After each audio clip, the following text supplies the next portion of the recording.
The suburbs, man.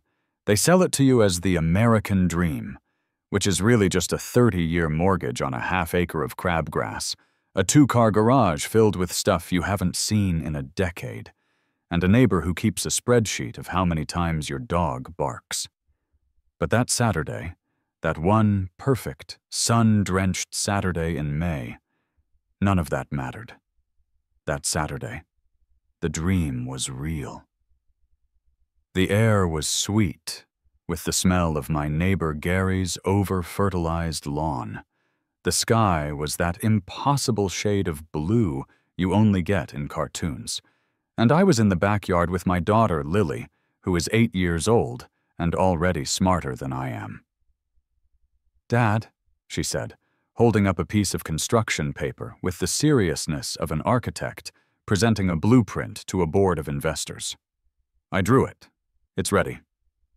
I was nursing a lukewarm coffee, thinking about maybe, just maybe, mowing the lawn. I set the coffee down. "It's ready? What is it, exactly?" "It's not an it, Dad. It's the Sky Fortress." I took the drawing. It was ambitious. The thing was a masterpiece of crayon-based optimism. She had drawn our ancient, massive oak tree, but now it was adorned with a structure that seemed to defy several known laws of physics. It had battlements, it had a wraparound porch, it had 3 windows and what appeared to be a catapult. "Honey, wow, this is really something. What's this little bucket on a rope?" Lily sighed, the heavy, put-upon sigh of a genius dealing with a simpleton. "That's the snack elevator, Dad, obviously. How else do we get the goldfish up?" "Right, stupid of me." I squinted. "And this? The little square on the floor?" "A trapdoor." "A trapdoor. For no boys allowed," she said, then put a tiny hand on my arm. "Except you. You can come in. Sometimes." "I'm honored." I looked from the impossible drawing to the very possible tree. The oak was a beast, sturdy and old. It could take it. I'm a graphic designer by trade. I sit at a computer and make logos pop. My entire knowledge of construction comes from assembling IKEA furniture, which I've only done successfully about 60% of the time. But I looked at her face, vibrating with pure, unadulterated hope. And the answer was obvious. "All right," I said, striking a heroic pose. "Let's build a sky fortress." "With the snack elevator?" "We'll start with structurally sound and work our way up to gravity-defying snack delivery system. But the trap door, non-negotiable." She squealed and ran off to tell her stuffed bear, "Barnaby!" the good news. I cracked my knuckles, feeling like $1,000,000. I was Dad, the builder, the maker of dreams. I took a triumphant sip of my now cold coffee and glanced down the street. It was a perfect, quiet cul-de-sac. What could possibly go wrong? I probably should have knocked on wood. Or in this case, the giant code-violating oak tree. Because in our neighborhood, we had an HOA. The Homeowners Oppression Association, I called it. But I brushed the thought away. What were they gonna do? Fine me for excessive father-daughter bonding? The first truckload of lumber arrived the following Tuesday. It wasn't just a truckload. It was, perhaps, all the lumber. The driver from the home improvement store looked at my driveway, looked at his manifest, and then back at me.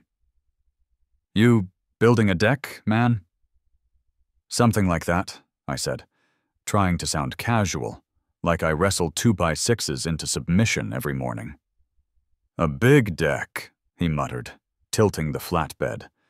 The sound of 24 16-foot pressure-treated planks hitting the concrete was like a gunshot in the quiet suburban morning. It was also, apparently, a bat signal.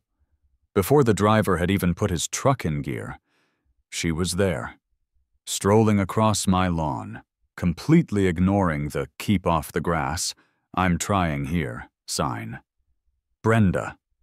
Brenda was our HOA president. She was a woman who probably ironed her socks. She wore a tennis visor indoors, carried a clipboard as an extension of her arm, and had a permanent expression like she'd just smelled spoiled milk. She wasn't just on a power trip. She was the pilot, flight crew, and CEO of the power trip. "Mark," she said. Her voice didn't say things. It issued them. "Brenda," I said, trying for breezy. "Lovely day. Thinking of taking up whittling." She stared at the mountain of wood that now completely blocked my garage. "That's a significant amount of lumber, Mark. A very significant amount." "Is it? Huh.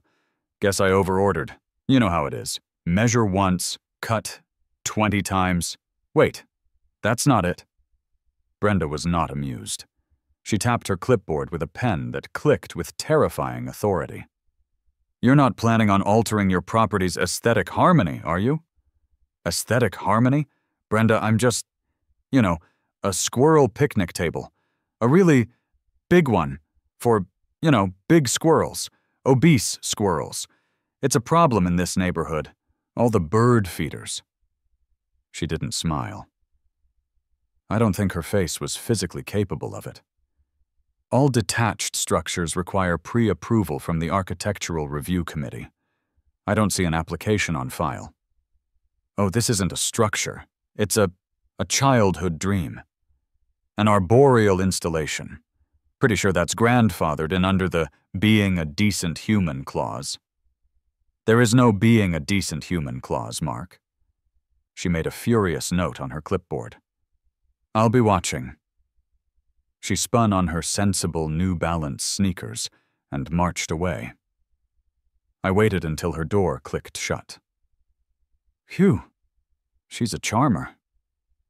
I ignored her. We started the build that weekend. And by we, I mean I built, and Lily supervised.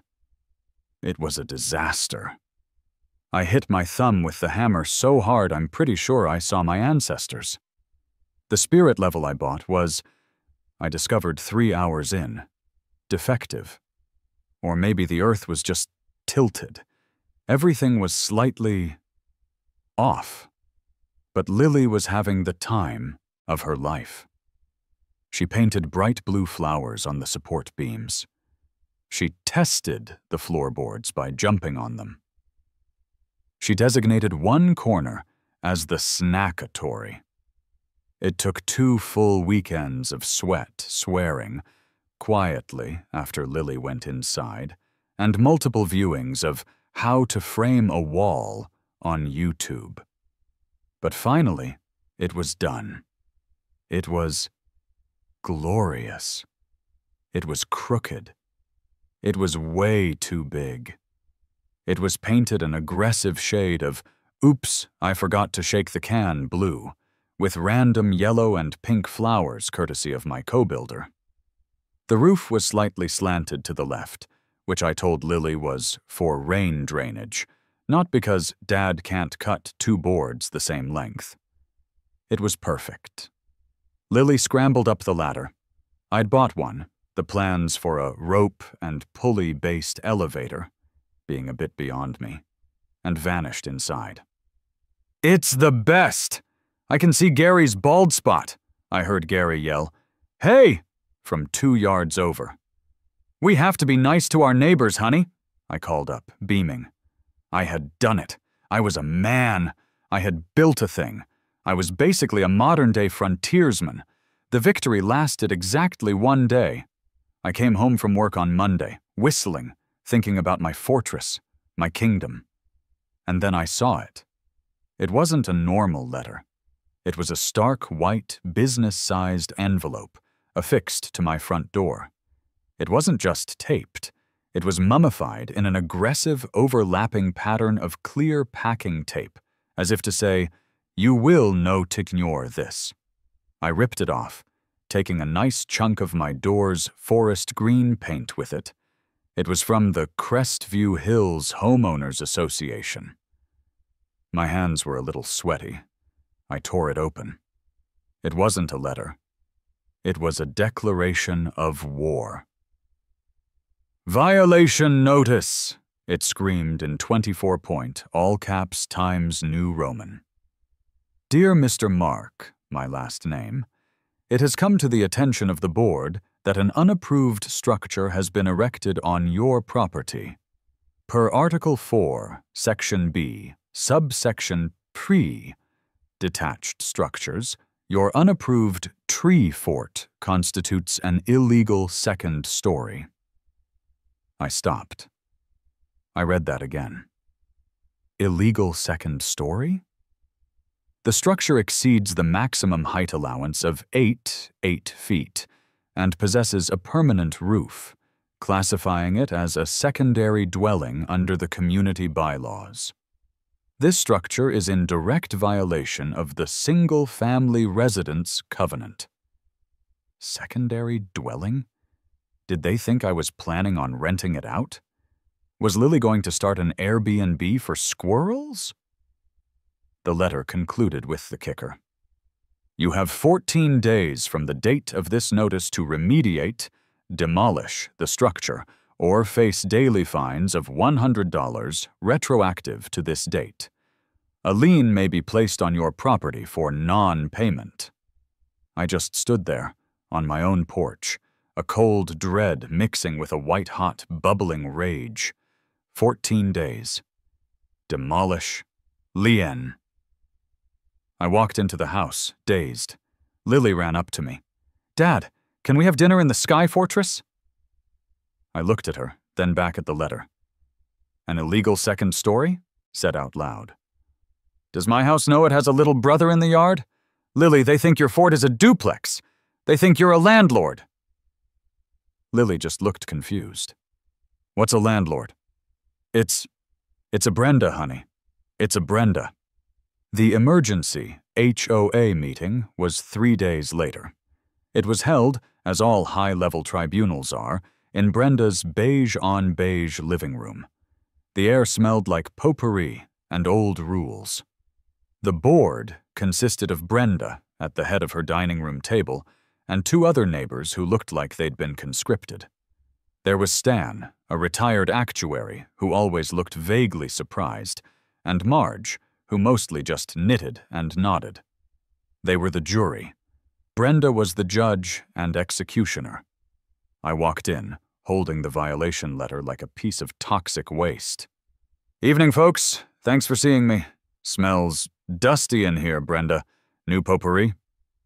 "Let's get to it, Mark," Brenda said, tapping her 3-ring binder. The Book of Bylaws. It was at least 6 inches thick. "We are here to discuss the unapproved dwelling on your property." "Okay, first," I said, trying to be the reasonable neighbor. "Let's call it what it is. It's a treehouse for an 8-year-old. My 8-year-old, Lily." "It has a roof, Mark," Stan chimed in, reading from a sheet Brenda had given him. "Article 4 clearly states—" "I know what Article 4 states, Stan. But come on. It doesn't have plumbing. It doesn't have electricity. It doesn't have Wi-Fi, which, believe me, Lily has already complained about. It does have a No Brendas Allowed sign that Lily painted, which I can absolutely take down if that's the core issue. I'll remediate the sign. Right now." Marge looked up from her knitting. "Oh dear." She didn't. "She did," I said. "Kid's got spirit." Brenda's eyes narrowed into slits. "The sign is a separate violation under unauthorized signage. We're here to talk about the structure." "It's not a structure. It's a toy. A big toy." "It has a foundation, Mark," Brenda snapped. "It's bolted to the tree. That's a foundation. It has a roof. It has walls. It is, by definition, a secondary dwelling and an illegal second story. If we let this slide, what's next?" She was gaining steam now, her voice rising. "People building guest apartments in their maples? People putting up gantries? It's a precedent, Mark. A dangerous precedent. Before you know it, this entire neighborhood's aesthetic harmony will be ruined. Ruined! I looked at Stan and Marge. They were terrified. Marge was knitting so fast I thought the needles might catch fire. Brenda, I pleaded, I'm not setting a precedent. I'm building a memory for my kid. Are you really going to fine me, put a lien on my house, over a treehouse? The bylaws are clear, she said, her voice flat and cold. We all signed the covenant when we bought our homes. You signed it. You agreed to the rules. I don't remember the no fun allowed or crushing the souls of children clause, I muttered. What was that? Nothing. So that's it? No appeal? No let's be reasonable? The board has voted, Brenda said, gesturing to Stan and Marge, who had clearly been voted before I even arrived. The 14-day deadline stands. You have 11 days left. Demolish the structure, Mark. Or we will. You'll what? You'll come on my property with a bulldozer? We will hire a contractor to remediate the violation and bill you for the service, plus the fines, plus the legal fees. I stood there, defeated. I was a graphic designer. My weapon was a Wacom tablet. These people had binders and lawyers and a bottomless well of beige-colored spite. This is unbelievable, I said, shaking my head. It's the rules, Mark, Stan said, not meeting my eyes. Just the rules.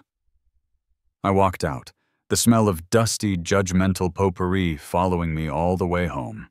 I spent the next 2 days in a funk, a deep, dark, what is the point of it all funk. I'd sit on my porch, nursing a beer, just staring at the sky fortress. It was a monument to my failure. Lily, sensing my mood, had stopped asking to play in it. That was the worst part. She was trying to be mature about it. She'd just sit at the kitchen table, drawing pictures of her treehouse with a frowny face and X's over the windows. It was heartbreaking. I was supposed to be Dad, the builder. I was now Dad, the demolisher. On the third night, I was sitting at my desk, frantically Googling how to fight HOA and win. Can HOA really take my house? And how to anonymously mail glitter to an address? All of a sudden, my eye caught something on the family bulletin board, stuck under a World's Best Dad magnet. It was a flyer, a brightly colored, terribly designed flyer from the city. Get ready! Join the 50th annual Mayville Founders Day Parade. I'd seen it a dozen times. I'd always ignored it. It was a small-town thing, a bunch of tractors and the local high school marching band. I stared at it. Join the parade. Floats wanted. A weird little tingle started in the back of my brain. A gear, rusted from disuse, began to turn. I looked at the flyer. I looked out the window at the treehouse. Back at the flyer. Back at the treehouse. No, I whispered. That's insane. But was it? I scrambled from my chair, possessed. I ran to the hall closet where I kept the house crap binder. And inside it, pristine and evil, was my copy of the Crestview Hills Covenant, Conditions and Restrictions. The 3-inch-thick binder of doom. I ripped it open. I flipped past Article 1, Definitions. Past Article 2, Allowable paint colors, beige, off beige, and morning mist beige. Past Article 4, Structures. My fingers were flying. And then I found it. Article 9, Holiday and Event Decorations. My eyes scanned the page, my heart hammering. Section 9A, General. No flags, except the U.S. flag, banners, or decorative items shall be displayed, except Section 9.b, temporary displays.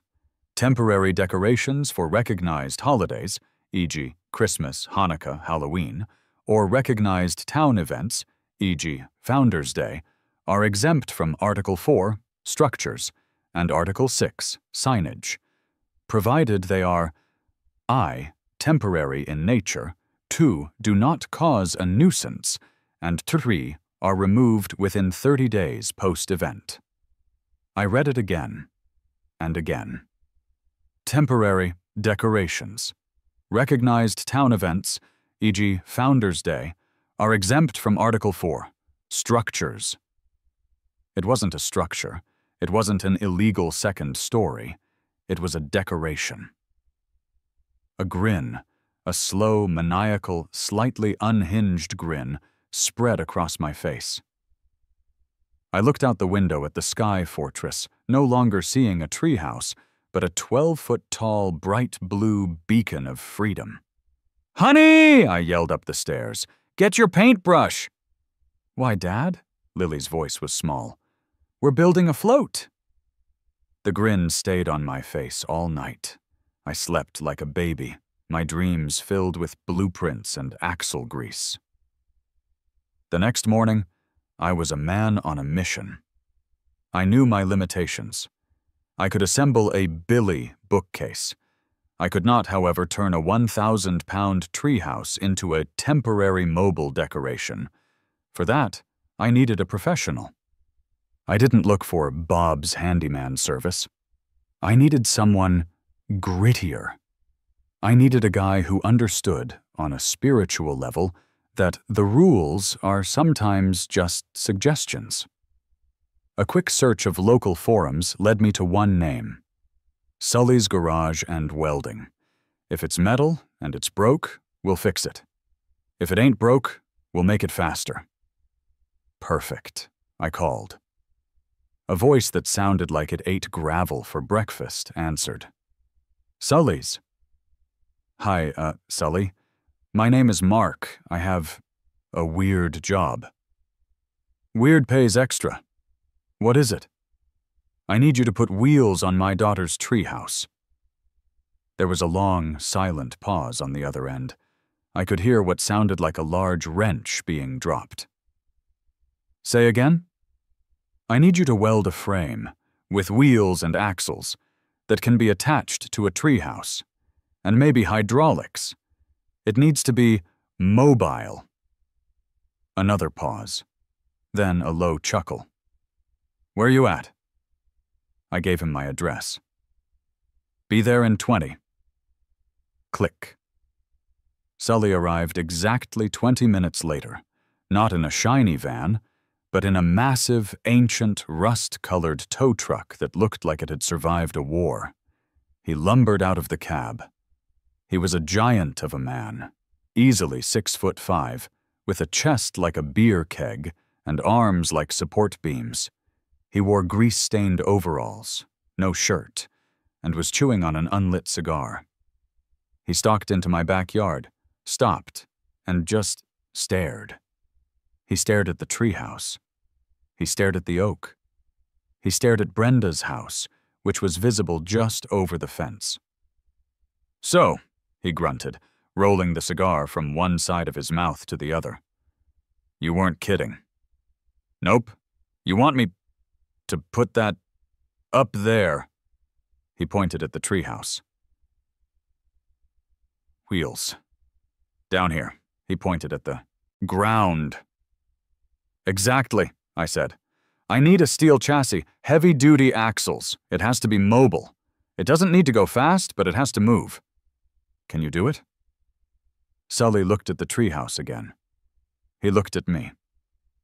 Then he squinted at Brenda's house, his eyes narrowing. "That's Brenda's place, ain't it? The HOA lady." "Aha. You know her?" "Oh, I know her. She once tried to fine me because my tow truck, which was actively pulling a car out of the ditch in front of her house, ruined the neighborhood's sight lines, said it was an unapproved commercial vehicle." She called my treehouse an illegal second story, I said. Sully spat a small piece of tobacco onto my lawn. A slow, dangerous grin, very different from my own, spread across his face. I'll do it, he said. Really? That's great. What's the— But, he cut me off, holding up a finger the size of a sausage. It ain't gonna be cheap. This is custom work, and it's gonna be loud. You sure you want this? Or you just mad? Oh, I'm mad, I said. But I'm also creative. It's called malicious compliance, and I want loud. I want as loud as you can get, preferably starting around 7 a.m. Sully's grin widened. I like you, Mark. All right, here's what we're gonna do. We're gonna build a custom welded reinforced steel trailer frame. 4 wheels, all-terrain tires. We'll use hydraulic jacks to lift the whole damn fort, slide the frame under it, bolt it right to the floor joists I'm guessing you used. Then we lower it. The wheels will be just off the ground, hidden by the base. But it needs to move, I insisted. Oh, it'll move. I'll rig a small electric motor to the front axle. Won't go faster than a crawl, but you'll be able to steer it with a remote control, like a big-ass RC car. It was more than I could have dreamed of. Sully, you're a poet. Nah, he said, pulling a tape measure from his belt. I'm just a guy who really hates HOAs. Now, let's measure this illegal second story. I had 8 days left on my 14-day remediation notice. Sully promised he'd be done in 6. The next morning at 6:59 a.m., my backyard ceased to be a quiet suburban oasis and became an unzoned, unregulated, amanto, open-air industrial site. Sully's truck rumbled down the street, followed by a flatbed carrying a terrifying assortment of steel I-beams, axles, and tires that looked like they belonged on a monster truck. Sully and his 2-man crew, who went by Sketch and T-Bone, descended on my yard like a biker gang at a buffet. At 7:01 a.m., the first angle grinder screamed to life. It was the most beautiful sound I had ever heard. Sparks flew, hammers banged, a heavy-duty generator roared, providing power for 3 different welders. Sketch was under the treehouse, taking measurements, while T-Bone and Sully laid out the steel frame on my long-suffering grass. It was glorious. And, as promised, it was loud. So loud the windows in my house were vibrating. It took exactly 15 minutes for Brenda to appear. She wasn't just on my property line. She was at my property line, in a bright pink bathrobe and fuzzy slippers, her hair in a messy bun. She looked unraveled. "Mark!" she shrieked, but her voice was almost completely lost in the whir of the grinder. I was ready. I'd set up a lawn chair and a cooler. I was wearing safety goggles and a bright yellow hard hat I'd bought just for the occasion. I was sipping a root beer. "Morning, Brenda," I bellowed over the din. "Lovely day for some light construction, eh?" "What are you doing?" she screamed, her face turning a shade of plum. "It's 7 in the morning." "I know. City noise ordinance doesn't start till 10 p.m. We're just getting an early start. Lots to do. This is unzoned industrial work. I'm calling the city." "What? I can't hear you, Brenda. Sully, you need to use the bigger hammer for that part?" Sully, God bless him, grabbed a 10-pound sledge and started wailing on an I-beam. The clunks-clang was deafening. Brenda shrieked, a high, thin sound like a dying tea kettle, and stormed back inside. Her blinds snapped shut. This went on for 4 days. My other neighbors were divided. Gary, my bald-headed neighbor, gave me a tentative thumbs-up over the fence. Mrs. Petrov, 3 doors down, sent over a plate of cookies for Sully's crew.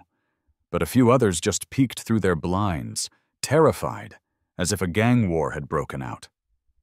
Brenda was losing her mind.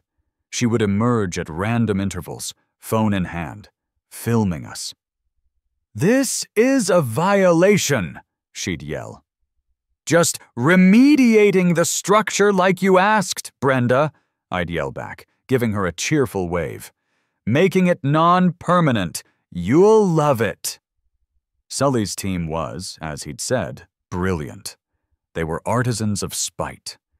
They built the rugged trailer frame, perfectly measured. They welded on heavy-duty mounts. They installed the hydraulic system, running the lines discreetly up one of the main support beams.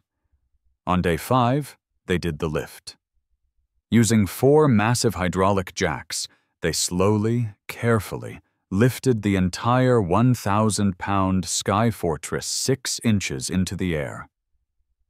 My heart was in my throat. If this went wrong. But it didn't. It lifted clean. Sketch and T-Bone slid the wheeled chassis underneath. It fit like a glove. They spent the rest of the day bolting the treehouse floor joists to the steel frame. When they were done, they lowered the jacks. The treehouse settled onto its new foundation, a foundation of steel and rubber. It looked exactly the same, just slightly higher. "Hit the switch, boss," Sully grunted, handing me a small black remote control with 2 toggle switches. I nervously clicked the first one. A low hiss came from under the house, and the hydraulic pistons extended, pushing the frame down. The 4 massive all-terrain tires made contact with the grass, lifting the entire structure's wooden base a clean 3 inches off the ground. It was beautiful. Now the other source. "1." Sully grinned. I pushed the second toggle forward. A low electric whir started, and the entire massive blue treehouse lurched. And then it rolled. It rolled forward 1 foot, smooth as butter. I gasped. "It works!" "She's a tank," Sully said, clapping me on the back so hard I almost spat out my spleen. "Got a 1-horsepower electric motor on the front axle. Won't win any races, but she'll crawl where you point her. Now, about that invoice." I paid the man. I paid him with joy in my heart. As his truck rumbled away on the 6th day, the silence in the neighborhood was almost as loud as the noise had been. Brenda's blinds twitched. I just smiled. 2 days until the deadline. Phase 2 was about to begin. Brenda, it turns out, was not taking the silence as a victory. She was taking it as an opportunity to escalate. The day before the 14-day deadline, D-Day -1, she finally went nuclear. I was in the backyard with Lily, starting Phase 2, decoration, when a police cruiser rolled quietly up to my curb. Then another. 2 officers got out. One was older, with a face that had seen it all and was tired of all of it. His name tag read Miller. The other was young, crisp, and looked like he was barely out of high school. His tag read Hayes. Brenda was already on her lawn, vibrating with a righteous, furious energy. She power-walked over to them, clipboard in hand, already talking. "Officers, thank God you're here. This has gotten completely out of control." I put down my staple gun. I was attaching red, white, and blue bunting, and walked over, trying to look as non-threatening as possible. "Officers," I said, giving a polite nod. "Everything all right?" Officer Miller sighed, the sound of a man who'd rather be dealing with a bank robbery. "Sir, we got a call from this lady," he gestured to Brenda, "about an unstable structure and illegal vehicle manufacturing." He looked at his notepad like it had personally offended him. "You manufacturing vehicles in your backyard, sir?" Brenda cut in. "He is. He's built some kind of weapon. He's been doing industrial work for a week, and he's defying the HOA. It's an illegal second story, and now it's just, look at it." Miller and Hayes turned to look. The treehouse sat there, now festooned with patriotic bunting. It looked like a 4th of July float that had taken a wrong turn and gotten lost in a tree. Hayes, the rookie, visibly stifled a laugh. He coughed into his hand. Miller just looked tired. "Sir," Miller said, turning to me, What is this?" This was it. The first test. I put on my concerned, patriotic citizen face. "This? Oh, this is the spirit of suburbia, officer. It's my daughter's entry for the Founders' Day parade this weekend. We're just getting her ready." Hayes's eyebrows shot up. Miller's didn't move. "It's a parade float?" Miller asked, his voice deadpan. "That's right," I said, pulling a folded paper from my back pocket. "Here's our registration confirmation from the city. Entry number 42. We're right behind the Shriners." Miller took the paper and actually read it. Brenda's jaw dropped. "A parade float? That's a lie." "Now, Brenda," I said. "That's libel. Of course it's a float. You see, the HOA, Brenda's our president, by the way, very diligent, has some rules about detached structures. But I read the bylaws, and as you can see..." I pulled another paper from my pocket, this one a highlighted copy of Article 9.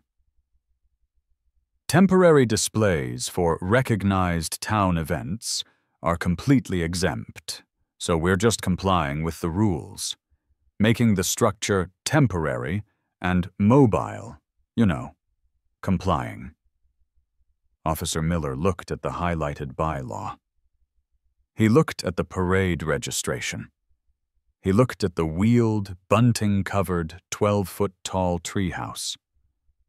He looked at Brenda, who was now sputtering. It's a trick," she stammered.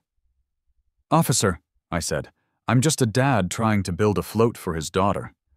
All this construction? Just getting the chassis ready. We have to be safe, you know." Miller pinched the bridge of his nose.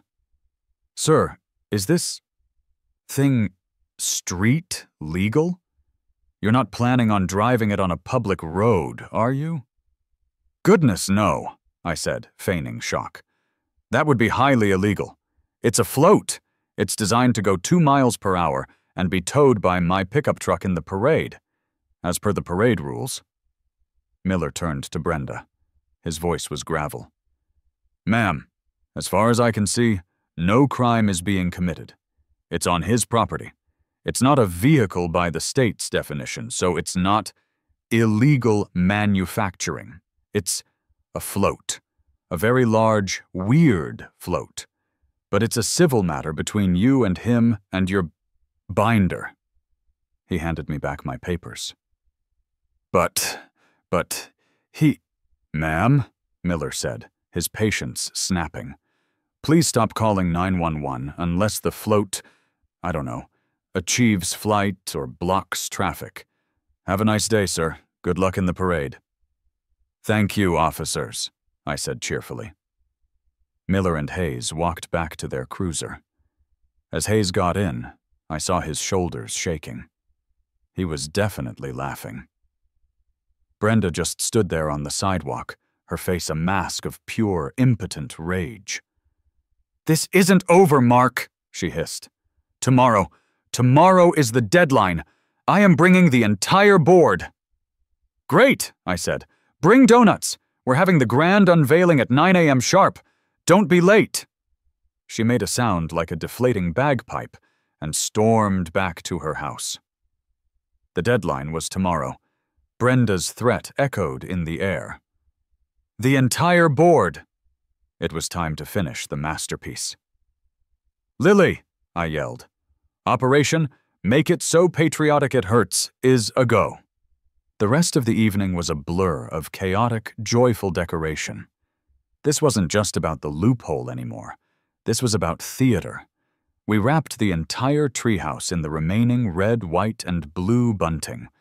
We stapled so many American flags to it, it probably violated some kind of flag code. But hell, Brenda was the one who was about to be unpatriotic. Then came the lights. I'd bought all the lights. 10 100-foot strands of outdoor string lights. We wrapped them around the porch, the windows, the roof. "Dad," Lily said, "it needs more." "More? Honey, I think the national power grid is straining. It needs sparkles." She was right. We went back to the garage and found the Christmas decorations. We unearthed 3 boxes of icicle lights and 2 star shower laser light projectors. We aimed them right at the float. Now it wasn't just lit, it was dazzling. But we weren't done. The float needed a sound system. I grabbed my old Bluetooth boombox, the big, rugged one I use for yard work, and duct-taped it securely just inside the treehouse door. I queued up a playlist. Sully's work was complete, and as I examined it, I was in awe. The massive tires were tucked just under the frame, barely visible unless you were looking for them. The hydraulic system was hidden. The remote control was charged and sitting on my kitchen counter, waiting. It was a Trojan horse, sitting in my backyard. "Okay, honey," I said, as the sun began to set. "Let's do a full systems check." Lily ran inside the treehouse to man the lights. I stood back on the lawn, holding the remote. "Lights!" I yelled. Lily hit the power strip. The entire treehouse exploded in light. The string lights, the icicle lights, and the laser projectors all flashed to life, projecting thousands of tiny red and blue dots all over the tree. My house. And satisfyingly, the side of Brenda's house. "Sound!" I yelled. Lily hit play on the boombox. John Philip Sousa's "The Stars and Stripes Forever" blasted out, so loud it rattled the windows. "It's perfect!" I screamed over the music. "What about the wheels, Dad?" Lily yelled back from the porch. "Right, the wheels!" This was the big test. I held my breath. I hit the first switch on the remote. HSS. The hydraulic system engaged, and the entire glowing, music-blasting structure lowered itself with a majestic sigh. The 4 massive tires settled onto the grass. The treehouse was now, officially, a vehicle. I looked left. I looked right, all clear. I pushed the drive toggle. With a low, determined whir from the electric motor, the 1,000-pound, star-spangled, laser-covered, music-blasting sky fortress rolled forward. It crawled 2, 3, 4 feet across the grass, its lights dragging across Brenda's windows. I stopped it. My heart was doing a drum solo. It worked. It all worked. "It's a monster truck, Dad!" Lily shrieked with pure joy from the porch. "It's not a monster truck, honey," I said, my voice thick with emotion and victory. "It's a temporary holiday decoration. And tomorrow, Brenda's gonna find out." I backed the float up, hissed it back onto its foundation stilts, and we shut everything down. The silence was almost disappointing. "Get to bed, honey," I said. "Tomorrow's a big day." "Is Brenda going to be mad?" "Oh, honey," I said, patting her on the head. "I'm counting on it." The morning of day 14 dawned bright and clear. It was a perfect day for an execution. Or, in my case, a resurrection. I was up early. I had my coffee. I had my props laid out on the kitchen counter, the parade registration, the highlighted bylaw, and the remote control. I'd put on my nice polo shirt, For the board meeting. At 8:58 a.m., I saw movement. Brenda was marching across her lawn, but she wasn't alone. As promised, she had the entire board. She had Stan, who was clutching his own copy of the bylaws and looked like he was walking to the gallows. And she had Marge, who was carrying a large, empty Tupperware container for some reason and looked nervous. They assembled at the foot of my driveway, a firing squad of 3. I opened my front door and gave them my most charming golly gee smile. "Brenda, Stan, Marge, right on time. Can I get you folks some coffee, a donut? I think I have some, day-olds in the kitchen." "We are not here for refreshments, Mark," Brenda said. Her voice was cold. She was all business. She held up her clipboard, which had a new, fresh sheet of paper on it. "It is 9:00 a.m., date. The 14-day remediation period, as specified in the violation notice dated 14 days ago, has officially expired." "So it has," I said, nodding sagely. "Time flies when you're having fun, eh?" "The illegal second story," she continued, her voice rising in rhetorical flair, "is still present. You have left us with no choice. Fines of $100 per day, retroactive for 14 days, for a total of $1,400, commence now." Stan flinched at the dollar amount. Marge looked down at her shoes. "Furthermore," Brenda pressed on, "a contractor will be hired by the HOA to remediate the violation within 48 hours. The cost of this service will be billed directly to you." She finished her speech with a triumphant, cold smile. She'd won. The full power of the Homeowners Oppression Association was about to come crashing down on me. I let the silence hang for a second. I sipped my coffee. "Brenda, Brenda, Brenda," I said, shaking my head slowly. "You're mistaken." Brenda's smile faltered. "Mistaken? I am looking right at it, Mark. It's covered in tinsel, but it's right there." She pointed a trembling finger at the sky fortress, which sat silently under the oak tree. "No," I said, taking a step forward. "That's the thing. You're not looking at it." What are you talking about?" she stammered. "You," I said, "are looking at an illegal second story, a detached structure, a violation of Article 4. I know. You're very clear on that." I paused. "But the illegal second story is gone. I remediated it, just like you asked." "It is right there!" she shrieked, her composure cracking. "No," I said, raising my voice just enough to be dramatic. "What is right there is a parade float, and it's not a structure at all, Brenda." I held up the small black remote control. "It's a vehicle."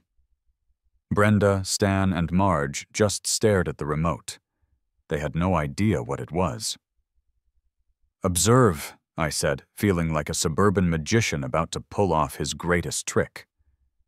I pressed the first button, a loud, piercing chirp chirp, the sound of a car alarm being disarmed, blasted from the boombox in the treehouse. Stan literally jumped. "Good Lord!" "Apologies," I said. "Safety first." I pressed the second button. The boombox clicked, and then, at full window-rattling volume, the first 10 seconds of "The Star-Spangled Banner" blasted across the cul-de-sac. "Mark!" Brenda yelled. "Noise ordinance!" "It's the Star-Spangled Banner, Brenda!" I yelled back. "Are you against the national anthem?" Before she could answer, I hit the third switch, the one for the lights. The entire treehouse exploded in a red, white, and blue supernova of string lights, icicle lights, and laser dots that painted the 3 of them in a patriotic-themed rash. Marge actually gasped and clapped a hand to her chest. "And now," I said, my voice low and dramatic. The remediation. I held my thumb down on the toggle switch for the hydraulics. A loud, powerful, and deeply satisfying sigh of compressed air echoed from under the float.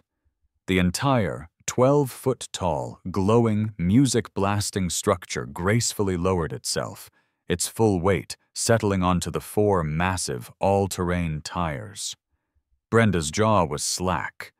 Marge's Tupperware lid popped off and clattered to the driveway. Stan's dentures actually clicked. And for the grand finale, I pushed the drive toggle forward. With the electric motor's determined whirring, the spirit of suburbia parade float, my daughter's sky fortress, trundled out from under the oak tree. It crawled across the grass, its tires leaving small tracks in the morning dew, and rolled to a perfect, majestic stop right in the middle of my driveway. It completely and beautifully blocked my own garage. I turned the music down to a respectful level and shut off the hydraulics. The only sound was the low hum of the lights. I turned back to the board. They were speechless. They looked like they had just seen a building get up and walk away. Which, to be fair, they had. Brenda found her voice first. It was a high-pitched squeak. You put wheels on it!" "Yes, I did, Brenda. Good eye. Which means it's not a structure. It's not detached or permanent. It's not bolted to the ground, is it? It's a specialty vehicle. Specifically," I held up my prop, "a parade float, as per my registration for the Founders' Day Parade, which, as you also know," I held up the other prop, "is 100% exempt from Article 4 per Article 9, Section B of your bylaws." That's an RV," Brenda sputtered, grabbing at straws. "It's an unapproved recreational vehicle. You can't park an RV in your driveway for more than 48 hours. Article 7, Section C." She was quick, I'll give her that. But I was quicker. "An RV, Brenda. Really?" I said, walking over to the float. "Does it have a motor? Self-propulsion for highway use? No. Does it have a toilet? A kitchenette? Sleeping quarters? No, it's a float. It's parked here pending the parade. You can't fine me for parking my own vehicle, which this is, in my own driveway. Or, wait, are you against the Founders' Day Parade, Brenda? Are you unpatriotic?" That was the word, the silver bullet, the wooden stake. Unpatriotic. Stan and Marge took a simultaneous step away from Brenda. "Well now," Stan said, clearing his throat and adjusting his glasses. He's got you there, Bren. The rules do say parade float, and that..." He walked over and cautiously kicked one of the giant tires. "That is definitely a float. He's got the paperwork." Marge nodded, picking up her Tupperware lid. "It's very festive, Mark. And my goodness, you found a use for those laser lights. How creative." Brenda looked at Stan. She looked at Marge. Her 2-person army had deserted her. She turned back to me, her face a terrifying, blotchy purple. "This isn't over!" she shrieked, the sound echoing down the quiet street. "I am calling the city. I am calling my lawyer. I'm calling everyone." She spun on her heel so fast she almost tripped, and she stormed back to her house, slamming her front door so hard I think a picture fell off my wall. Stan just shrugged. "Well, that's that then. See you at the parade, Mark." Marge smiled. "Good for you, dear." They shuffled off. I was left alone in my driveway, next to my glowing, magnificent 1,000-pound monument to malicious compliance. I looked up at the treehouse window. Lily's face was pressed against the glass. She gave me 2 tiny, ecstatic thumbs up. I gave her a salute. Brenda's threats were one thing, but now I had a new, more immediate problem. The Founders' Day parade was in 3 days, and I had, in fact, registered a float, which meant I now had to be in the parade. The day of the parade, I was a wreck. Getting the float off my property was a 10-point turn of terror. I used my F-150 to tow it, inch by inch, out of the driveway and onto the street, all while Sully watched from my lawn, sipping a beer he'd brought. "Don't pop a tire, Mark," he yelled, laughing. "Thanks for the support, Sully." We got it to the staging area at the local high school, where we were, as promised, entry number 42, right behind a tiny car full of Shriners in fezzes. They looked at my float. They looked at me. They looked back at the float. "Son," the lead Shriner said, "I've been in 200 parades. I ain't never seen anything like that. What is it?" "It's my daughter's treehouse," I said. "Attaboy." The parade itself was surreal. The spirit of suburbia was the undisputed runaway hit of the 50th annual Mayville Founders' Day parade. We crawled down Main Street at 2 miles per hour. Lily was on the porch, wearing a plastic tiara, waving like she was royalty. She threw handfuls of hard candy to the other kids, who ran alongside the float, screaming with joy. The music was blasting. The lights were flashing. The crowd went wild. People were cheering, whistling, and, most importantly, filming. As we passed the grandstand where the local bigwigs were, the local cable news reporter, a woman named Sue, ran up to the float with a cameraman. "Sir, this is amazing," she said, jogging alongside. "This is the most creative float we've seen in years. What inspired this incredible build?" I looked directly into the camera. I gave it my most humble, all-American dad smile. "Oh, just a deep love for my daughter, Lily, my community, and most importantly," I leaned in a little, "very, very careful readings of my HOA bylaws." "Your HOA? What do you—" "Just want to give a huge shout-out to our HOA president, Brenda, for inspiring all this." I gave the camera a big thumbs up. "We couldn't have done it without her." The camera lingered on me for a second, the reporter looking confused, but delighted. Up on the grandstand, I saw her. Brenda. She was there as part of the town council. She was sitting next to the mayor, and she had to watch, with a frozen, wax museum smile on her face, as the entire town gave my float a standing ovation. We won Most Creative Entry. They gave Lily a blue ribbon as tall as she was. It was, without question, the greatest moment of my life. The parade was over, but the 30-day temporary decoration exemption was still active. I'd rolled the float back into the yard, hissed it back up on its stilts, and left it there, ribbon and all. Brenda, true to her word, had made her calls. A week later, a white city-issued sedan pulled up. A man in a pressed shirt with a City of Mayville logo got out. He too had a clipboard. This was Frank, the city inspector. Brenda was waiting for him, and she marched him right into my backyard. I was already there, weeding. "Frank," I said. "Brenda, what can I do for you?" "Mr. My last name," Frank said, his voice all business.